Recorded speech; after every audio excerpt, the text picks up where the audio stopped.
Halo teman-teman, welcome to Osipods, podcast dari orang siber yang paling kece dan keren. Bersama aku Avi, di sini bakal nemenin buat ngobrol-ngobrol hal-hal yang ringan seputar teknologi dan juga seputar apapun yang ada di zaman sekarang gitu teman-teman.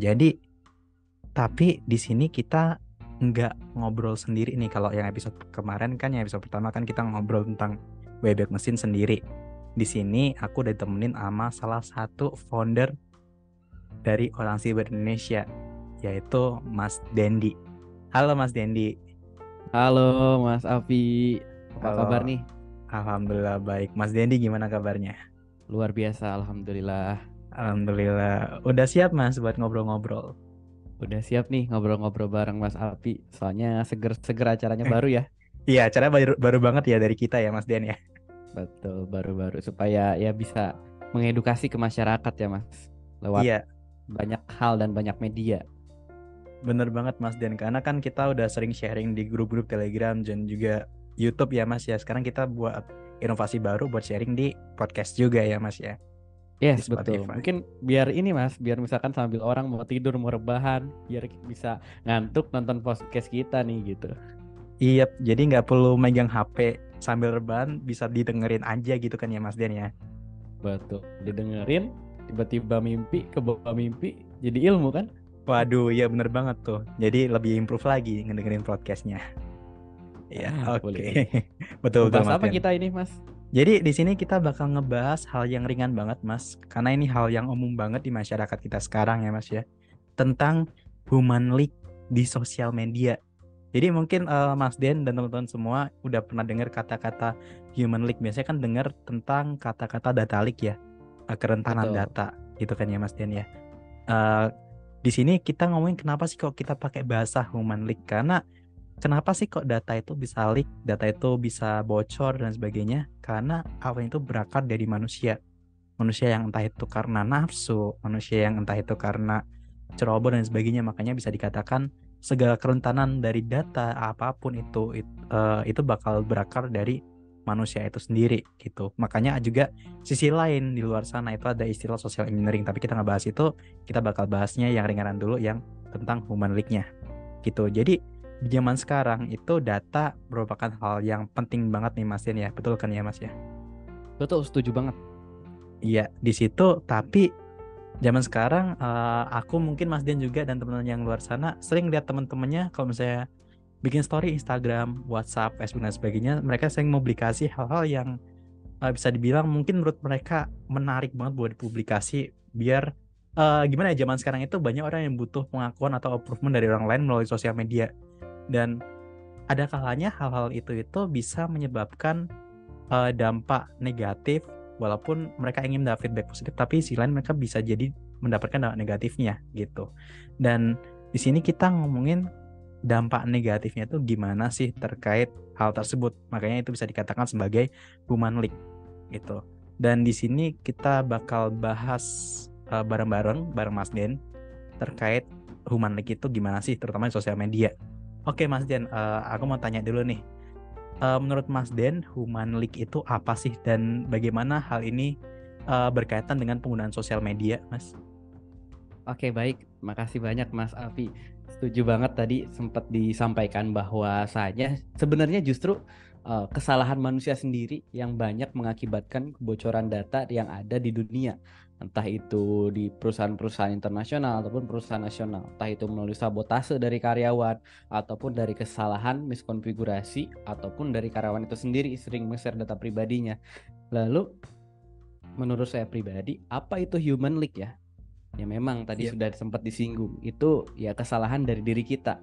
Kita punya niat banyak hal, tetapi niat yang kita tadinya hanya untuk eksis ternyata bisa berakibat pencurian data, bisa berakibat penipuan keuangan kita, bisa berakibat pelecehan online ke kita, bisa berakibat pelanggaran privasi, bahkan lebih jauhnya itu merugikan keluarga kita, merugikan perusahaan kita, merugikan pemerintah kita, bahkan negara kita. Bisa sejauh itu gitu, human leak itu. Gitu Mas. Itu mungkin sedikit ya, sedikit Iya. membuka Mas Api. Iya, siap Mas Den. Lalu gimana sih hal ini berkaitan dengan sosial media, Mas? Karena kan banyak banget orang-orang di luar sana yang oh ini loh aku ulang tahun, aku publikasi lah jadiin story biar aku dapat approval dari followersku, biar aku diucapin. Nah kalau misalnya kayak gitu pendapat Mas Din gimana? Ya, itu bener. Kita bahas mungkin salah satu fitur yang ada di sosial media ya. Salah Iya, satu contohnya Add Yours ya, Mas Afi. Mungkin pernah coba. belum Mas, Eh, belum. Itu apa Oh, tuh? belum pernah. Bagus Iya. lah kalau belum pernah. Jadi fitur Add Yours itu kalau misalkan contoh berapa tanggal lahirmu. Jadi kita kayak nge-repost story gitu, Mas. Nge-repost story gitu. Add Yours tanggal berapa, tanggal ulang tahun. Jadi orang-orang tuh bisa lihat gitu tanggal ulang tahun kita tanggal berapa dan bisa explore. Explore. Jadi yang Add Yours tentang tanggal lahir itu nanti akan muncul semuanya. Atau misalkan siapa nama ibu kita, siapa nama kakak kita, nama panggilan waktu kecil. Padahal loh Mas Afi, padahal Hmm. kalimat security atau kalimat keamanan kita adalah pertama tanggal lahir, kedua nama ibu kita, ketiga nama kakak kita, kan gitu kan nama Hmm. keamanannya. Dan itu ada beberapa kasus yang didiskusikan dengan saya, ternyata itu kebobolan akun, kebobolan sosial media itu bukan karena si hackernya jago ngehack, tapi karena social engineering. Si hackernya memanfaatkan celah-celah itu, memanfaatkan tadi ada data-data tersebar di internet. Nah, sekarang itu lebih mudah buat nyari itu. Nyari itu tinggal ke fitur Add Yours tadi gitu di salah satu Hmm. media kayak gitu. Ya sebenarnya Oh, bukan salah dari media sosialnya, tapi salah kita terlalu menggunakan fitur untuk eksistensi tanpa memperhatikan baik buruknya. Nah, jadi menurut saya gimana sih Mas Den pendapatnya? Ya harus bijak gitu, harus bijak karena kalau misalkan kita asal ikut tren tanpa memperhatikan baik buruk, nanti ya ujung-ujungnya pasti buruk buat kita. Kayak gitu Mas Afi. oke, betul banget Mas Den ya. Nah, di sini nih, aku mau tanya lagi nih Mas terkait gimana sih resiko kita terkait resiko kan zaman sekarang di masyarakat kita ini kan banyak banget yang berpotensi memiliki resiko rentan banget terkait data privasi. Nah, terkait data leak ini yang mereka suka publish di sosial media buat butuh pengakuan yang mereka nggak merhatiin ini tuh layak atau enggaknya di-upload, ini resikonya gimana Mas? Dan contohnya itu apa aja sih Mas? Oke, benar banget Mas. Yang pertama itu identitas bisa dicuri. Itu yang paling sering ada kasusnya. Jika data pribadi kita, entah itu nomor ID kita, ID card atau nomor KTP, itu bisa disalahgunakan orang lain. Tersebar. Kemudian seseorang dapat malsuin data kita nih. Yang mungkin bisa berakibat ke kita sendiri. Contohnya, ada orang yang ngaku-ngaku sebagai kita. Ada kasus gini, Mas. Jadi, contoh nih, teman saya itu ngakuin, teman saya minta tolong ditransfer orang sekian. Nah, ke saya. Nah, saya coba mastiin dong ini teman saya atau enggak. Saya coba itu pakai nomor barunya. Nah, saya chat lah nomor lamanya. Ini kamu bukan, kamu minta uang sekian buat bayar berobat. Ternyata bukan, ternyata itu penipu. Nah, di sini kita harus harus bertanya dong, itu siapa ya? Nah, kok bisa gitu dia dapat nomor saya, kok dia dapat nomor teman saya dan mengaku-ngaku sebagai nomor saya. Nah, dia itu indikasinya adalah dia sudah memiliki data teman saya, data saya gitu. Entah itu dalam sebuah database sekolah, entah itu dalam sebuah database pemerintahan, tidak tahu. Nah, entah itu dalam sosial media, keaktifan. Jadi kita itu ada yang memantau. Walaupun kita berkehendak atau kita berpikiran bahwa kita itu adalah orang tidak penting, kita bukan artis, tapi jangan salah. Justru ketika kita tidak berpikir kita itu penting, kita tidak berpikir kita itu bukan siapa-siapa, disitulah penjahat-penjahat dan modus atau sindikat kejahatan siber itu bergerak. Nah, makanya ada kasus-kasus kayak gitu Mas Afi yang suka mengaku-ngaku jadi nama orang. Jadi sebelum mereka mengeksekusi kejahatannya, mereka itu yang mencoba melakukan information gathering, mengumpulkan data-data tentang target, tentang korban, tentang temannya. Lalu dia berusaha menjadikan dia itu seolah-olah temannya. Bahkan, jangankan teman tadi, ini ada salah satu kisah saya Mas Afi. Ini nggak apa-apa ya curcol? Nggak apa silakan Mas. Nah, kisahnya itu kayak gini. Jadi dulu waktu saya SMP, jadi ada seseorang yang melakukan dari kantor kepolisian. Dia menelpon ibu saya. Halo, kami dari kantor kepolisian. Ini suami Anda atas nama bla bla bla. ditahan dengan dugaan kekerasan dan pencurian. Nah, terus dikasihlah ke seseorang di kantor kepolisian itu mirip banget persis sama ayah saya. Iya, ini lagi di penjara. Udah dikasih lagi ke apa polisinya. Jadi tolong transfer sekian untuk keperluan administrasi atau akan dipenjara secara langsung.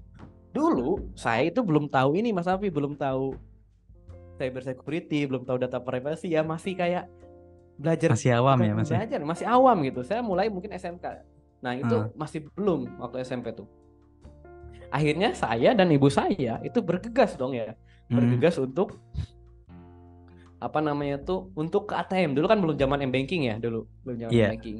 Nah, itu bergegas ke ATM. Ke ATM untuk apa? Nah, untuk mau transfer itu udah dikasih rekeningnya.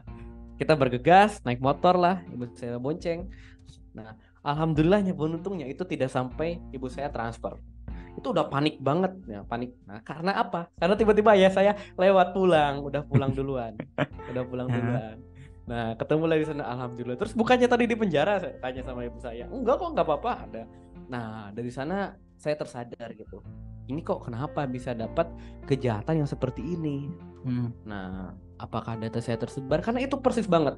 Dia bisa menirukan suara ayah saya, hampir mirip lah. Karena kan lagi panik ya, jadi seolah mirip mm, banget. Kemudian iya benar. dia bisa tahu, ditanya kan, diverifikasi. Emang siapa anaknya? Emang siapa namanya, nama istrinya, nama keluarganya, nama ibunya. Mm, Dia tahu. Dia udah nyiapin itu. Nah, di sana sadar mungkin ini data saya, data keluarga saya udah kesebar mm. gitu. Eh, Dan akhirnya boom gitu. Ya, agak sampai ngeri-ngeri segitunya gitu. ngeri-ngeri sedap ya Mas ya. Mm. Ya, ini benar-benar kisah saya sebelum saya terjun ke dunia cyber security, dan ini pun jadi alasan saya buat terjun ke sana. Untung Mas Dian belum terlanjur itu dilanjut lagi buat transfer ya Mas ya. Iya, untung belum transfer ke Buru Datang doanya saya. Kalau Itu udah ya yang ketipu, pertama. kalau udah ketipu duluan, paling Mas Dian masuk Akatsuki ya.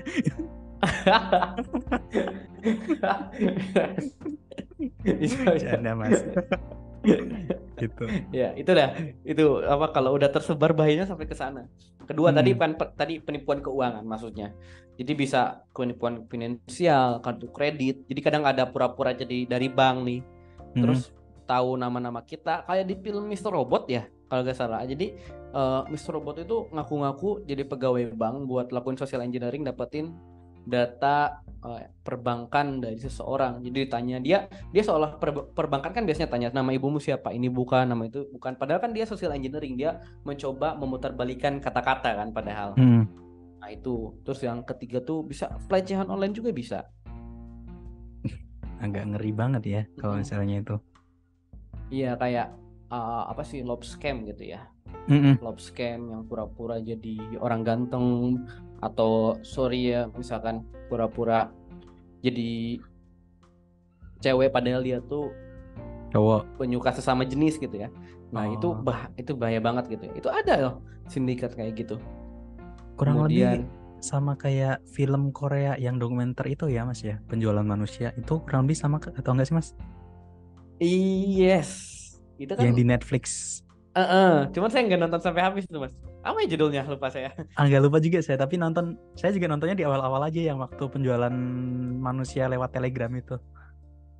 Hmm. Iya, iya, betul banget. Tapi saya pernah, itu Mas, serius, ada ya human trafficking yang ada di Telegram. Hmm. Saya pernah lihat itu waktu zaman-zaman awal Telegram, itu ada penjualan seperti itu. Dan mungkin 1 bulan, 2 bulan, 3 bulannya itu langsung di take down channelnya. Ya, adalah Di dari grup underground di Telegram. Telegram. Beneran. Dulu waktu awal-awal zaman Telegram viral.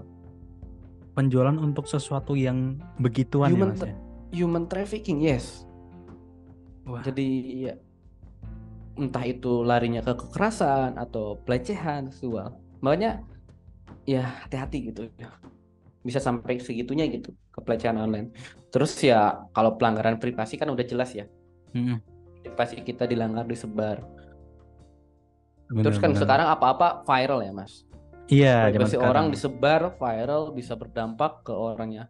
Salah satu contoh kasus yang terkena, yang kemarin viral tuh, jadi ada sebuah apa namanya tuh, rumah seorang kakek yang asal Cianjur kalau nggak salah. Iya, Tadinya tuh bagus, terus diviralkan kan, iya jadi hancur. jadinya jelek, hancur Oh, gitu. udah tahu Mas Api, udah Udah lihat. tahu. Jadi Mm-mm. kayak sayang banget apa-apa viral gitu. Padahal udah Iya, ada video dokumentasi di luar negeri, kita tuh nggak boleh nge-publish sembarangan karena takutnya itu bakal merusak habitat populasi mereka. Tapi mm, mungkin di sekitar kita aja yang belum aware soal itu ya Mas ya. yes, belum paham. Apalagi kan momen-momennya liburan ya, Heeh. malah Wah, jadi hancur. Kasihan kan, itu kan privasi keluarganya, betul privasi Mas. hidupnya, dan itu merugikan. Seharusnya itu bisa dituntut sebenarnya, cuman ya nggak mau ribet juga mungkin pemiliknya. Iya sih. Nah, Tapi mungkin terus dari gimana? orang yang sadar alam mungkin sebenarnya bisa nuntut Mas kalau misalnya mereka bisa ngangkatnya. Soalnya kan akarnya dari yang ngeviralin itu ya Mas ya. Mm-mm. Seharusnya benar bisa. Heeh. Karena Lalu, ba- hmm? baik lagi ke itu ke apa ya? Ke privacy seseorang, kemudian orang yang ngeviralin itu mungkin aja bisa aja beralasan kayak kita udah ngeviralin biar nambah rezeki loh. Padahal rezeki itu nggak harus berupa uang kan ya Mas, karena keindahan alam juga sebuah rezeki juga kan ya. Betul, Heeh. betul. Rezeki. Jadi kita ya bentuk rasa syukur lah. Kita juga Mm-mm. kan diberikan internet nih, diberikan dunia siber, dipermudah. Ya cara bersyukurnya apa? Ya jaga data privasi kita. Jangan sampai kita yang terlalu berlebihan di internet itu bisa mengganggu ketenangan kita, kenyamanan kita, keamanan keluarga kita dan orang-orang di sekitar kita gitu. Makanya jangan berlebihan gitu, seperlunya aja. Jangan share-share video-video pribadi tentang rumah. Kalau dulu zaman di BBM tuh kalau ada lagi di rumah nih sendiri, Hmm. terus lagi atau di Facebook status orang-orang lagi keluar rumah, atau ini nih saya lagi dapat ijazah ini ada nomornya, atau upload-upload hal-hal sensitif mengenai data pribadi, data orang tua, data diri. Wow. Oh. Itu dulu Buat Mas Mas Dian BBM sama Facebooknya pakai nama yang secure password nggak Mas? secure password gimana? Oh, Eh, maksudnya ya misalkan Dendi 123 gitu atau gimana? iya, mungkin maksudnya itu Dendi selalu di hatimu pakainya 1 sama O sama 3 gitu. Oh, itu bagus dong. Nggak bisa ke brute force dong. Iya sih, secure banget itu dulu. Tapi di nama, bener-bener Nah, bener. kalau kalau sekarang zamannya ini apa password yang panjang tapi mudah diingat. Mm-mm, bener banget Mas. Apa namanya? Jadi misalkan tuh ah, Dendi, misalkan Dendi orang Manokwari suka mengaji. Itu kan susah di mengaji 333 atau berapa. Itu kan susah di brute force ya Mas. Jadi kadang jarang ada di wordlist gitu. Ya nggak tahu kalau setelah saya ngomong ada di wordlist dimasukin sama orang nggak tahu kan. Nah, itu jarang Waduh, ada di wordlist. Jadi itu mudah diingat tapi kan misalkan. iya bisa Nah, bisa diingat Mas. nah, bikin password itu yang out of the box ya. Gitu. Nanti besok-besok orang-orang bikin passwordnya pakai paragraf. Ya, nggak apa-apa, asal ingat gitu. Ya jangan sampai password udah sebagus-bagus kayak tadi pakai secure password tadi Hmm. yang Dendi selalu sayang kamu misalkan. Yang ngedengerin Gitu jangan ya. baper ya guys ya. Misalkan Tuh. kayak gitu ya, terus Dendi si anak sejati atau apa PT Pencari Cinta Sejati ya. Heeh, Kalau di Facebook tuh dulu. iya dulu. Nah, jadi nostalgia nih Mas Afi. Dulu Iya. saya sempet, ya saya dulu aktif banget di Facebook sampai ngelola beberapa halaman-halaman kayak wibu perwibuan gitulah. Hmm. Ada satu dua. Cuman ya jadi admin biasa aja gitu. Oh berarti dulu Dulu alumni dulu Wibu ya. ya Mas ya? Enggak wibu-wibu banget sih, cuman kayak suka aja. Padahal saya cuman suka anime apa coba? Naruto Apa? doang. Oh Naruto doang. Naruto doang serius. Ya tapi udah dibilang Wibu ya. Iya, tapi ya tetap aja dah. Iya. Asik-asik kan tuh jadi punya banyak teman dulu tuh. Mm-mm. Kita jadi bahas-bahas Naruto nih. Oh iya bahasnya belok. Oke, mungkin kita lanjut lagi ya Mas ya. Boleh, monggo. Oke, yang selanjutnya nih pertanyaan selanjutnya. Mas Den ada nggak sih tips buat teman-teman yang di luar sana? Terutama kan kita kadang agak ngeyel ya masyarakat lingkungan kita kalau Mm-mm. misalnya dia ngomongin soal data. kayak mereka nggak remeh sebenarnya yang tadi dibilang Mas Den, kayak mereka ngerasanya mereka itu bukan artis, jadi mereka kayak ngerasa oh dataku nggak bakal apa ya, nggak bakal dicuri orang karena artis saja publikasi mereka gampang banget viral. Aku ngepublikasi nggak bakal viral.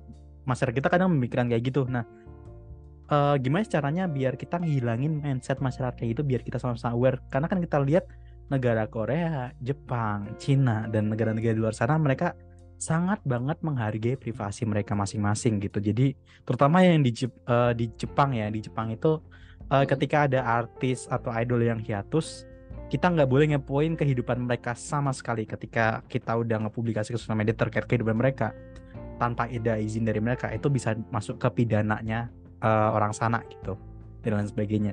Nah, gimana cara kita ngasih tahu ke masyarakat kita biar aware soal itu gitu Mas. Jadi ya walaupun apa-apa viral bagus ya, kayak contohnya yang kayak perbaikan di suatu kota kemarin itu ya, perbaikan yang kasus di Lampung, atau mungkin yang kasus yang pernah viral nendang ibu-ibu itu dan lain sebagainya. Itu sebenarnya ada poin positifnya, tapi kadang secara nggak langsung, secara gampangnya masyarakat nganggap wah itu hal yang bagus, padahal ada juga hal yang buruk ketika kita berkaitan dengan ngegampangin ngeviralin sesuatu yang emang sebenarnya itu nggak boleh diviralin gitu, kayak yang berkaitan dengan privacy atau rahasia. Itu gimana tips dan caranya buat teman-teman ngecegah itu Mas Den, biar nyadarin teman-teman Oke, gitu. baik. Terima kasih banyak Mas. Keren banget pertanyaan. Hmm. Pun sebenarnya buat nyadarin orang Indonesia, ya saya sendiri mungkin, yaitu paling bener itu ya kalau udah kejadian gitu. Paham nggak? Paham Mas. Kalau udah kejadian pasti baru sadar ya. Ini saya pribadi juga gitu. Itu Hmm. paling worth it gitu. Tapi ya jangan kayak gitu juga. Jangan nunggu kejadian, jangan nunggu data kita bocor, jangan nunggu data kita disalahgunakan orang, kejahatan menimpa kita, jangan. Lebih baik mencegah. Nah, cara mencegahnya apa?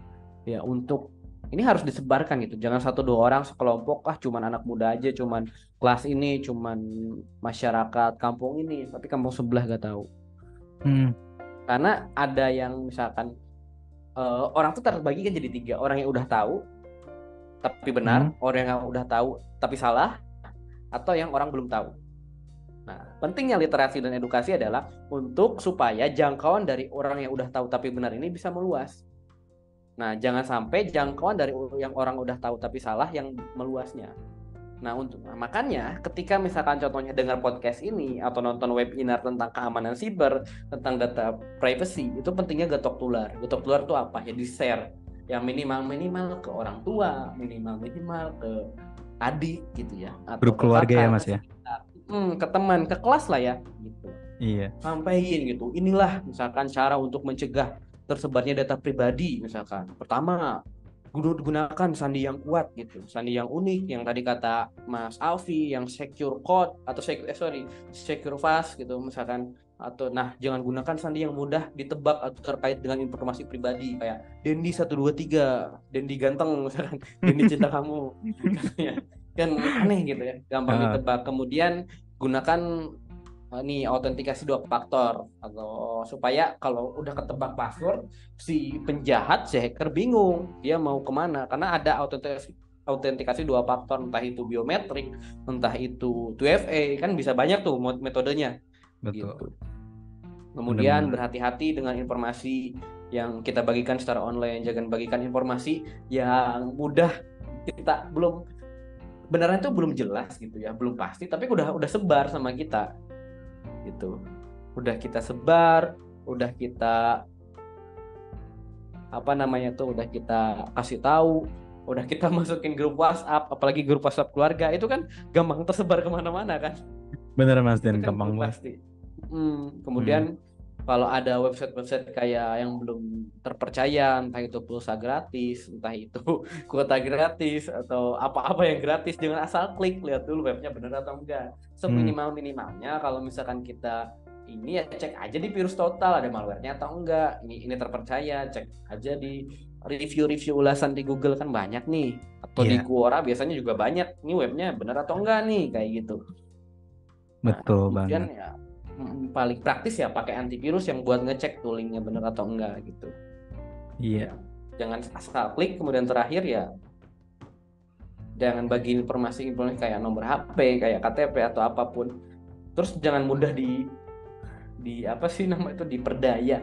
Misalkan kamu daftar ini harus kirimin KTP, SIM kakak, padahal cuma daftar apa gitu, cuma daftar pelatihan biasa atau bukan yang memerlukan itu gitu. Jangan mudah terperdaya dengan iming-iming keuntungan gitu. Biasanya ya social engineering itu ya skillnya, powernya ya ke iming-iming keuntungan gitu mas. Mm-mm. Bener banget Mas Dian. Apalagi kalau misalnya ngomongin soal misal nih mau bikin SIM atau mungkin mau bikin KTP, bikin data apa. Kadang saya ya kalau misalnya belum dengar dari kata-katanya orang yang penyelenggaranya langsung, saya masih agak paranoid banget gitu Mas, kayak apa sih kok orang lain udah ngomong padahal penyelenggaranya belum ngomong gitu. Jadi usahain teman-teman juga nggak apa jadi paranoid ya Mas ya, biar make sure ini itu sebenarnya real atau enggak gitu ya Mas ya. Betul banget. Oke. Oke, mungkin itu aja sih Mas pertanyaan terakhir ya terkait ngobrolin soal data leak di sosial media. Nah, kemudian yang terakhir nih, Mas Dian, apa sih kata-kata buat teman-teman pendengar Aussie Pods ini biar mereka makin aware soal data kita gitu. Oke, terima kasih banyak Mas Ananda. Ini closing statement yang sering saya sampaikan kalau di webinar atau pelatihan. Saya ingin Eh, menyampaikan kepada teman-teman bahwasanya jejak digital itu lebih menyeramkan daripada jejak paranormal. Jadi kalau udah sama orang lain, udah digunakan orang lain, itu sungguh-sungguh menyeramkan. Sulit banget untuk dihapus. Gitu. Oke, Aja thank you Mas. banget Mas Den. Ini kata-katanya sering saya dengar di YouTube orang Ziber juga sih. Iya, udah Udah template ya. template, tapi Cuman ya memang itu ya harus diiming-iming sama yang mistis gitu ya. iya, emang harus diulang-ulang ya biar orang-orang yang mendengarkan sadar ya Mas Den ya. Betul, itu terus menyeramkan gitu. Iya, Kejahatan tentang kita yang menyeramkan gitu. Jangan benar-benar sampai Mas Den. ya saya ingin memecahkan telur yang isinya itu data saya tidak penting, saya tidak akan kena kejahatan. Orang-orang yang di zona nyaman itu. Benar-benar Mas Den, benar banget.